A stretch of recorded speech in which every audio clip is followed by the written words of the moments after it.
वज़ीर-ए-आज़म शहबाज शरीफ ने ऐलान किया है कि ईरान और अमरीका के दरमियान मुज़ाकरात कामयाबी से मुकम्मल हो गए हैं।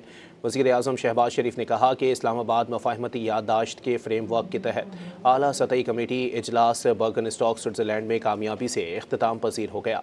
मुज़ाकरात मस्बत और तामीरी माहौल में हुए, जिनके नतीजे में हौसला अफजा पेशरफ्त सामने आई।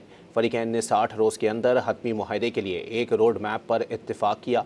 सियासी निगरानी के लिए एक आला सतह कमेटी के क़याम की मंजूरी दी गई, जबकि मज़ीद तकनीकी मुज़ाकरात शुरू करने पर भी इत्तिफ़ाक़ हुआ। एक्स पर जारी बयान में वज़ीर-ए-आज़म ने अमरीका और ईरान की क़यादत को तामीरी मुज़ाकरात पर ख़िराज तहसीन पेश किया और कहा कि वो इस तारीख़ी अमल को आगे बढ़ाने में ताउन करने पर तमाम बरादर और दोस्त ममालिक का शुक्रिया अदा करते हैं। वज़ीर-ए-आज़म ने मुज़ाकरात को आगे बढ़ाने के लिए साज़गार माहौल फराहम करने में कलीदी किरदार पर कतर और स्विस हुकूमत का भी खुसूसी शुक्रिया अदा किया। वज़ीर-ए-आज़म ने फ़ील्ड मार्शल आसिम मुनीर को भी ख़िराज तहसीन पेश किया और कहा कि फ़ील्ड मार्शल की अनथक काविशों ने इन मुज़ाकरात को कामयाबी से हमकिनार किया। उनकी लगन, अज़म और साबित कदमी काबिल सताइश है, जिनके बग़ैर ये पेशरफ्त मुमकिन न थी। वज़ीर-ए-आज़म ने कहा कि वो नायब वज़ीर-ए-आज़म और वज़ीर ख़ारजा इसहाक़ डार और दफ्तर ख़ारजा की टीम को सिफारती काविशों पर दिली मुबारकबाद पेश करते हैं। उन्होंने वज़ीर दाखिला मोहसिन नकवी को भी सराहा।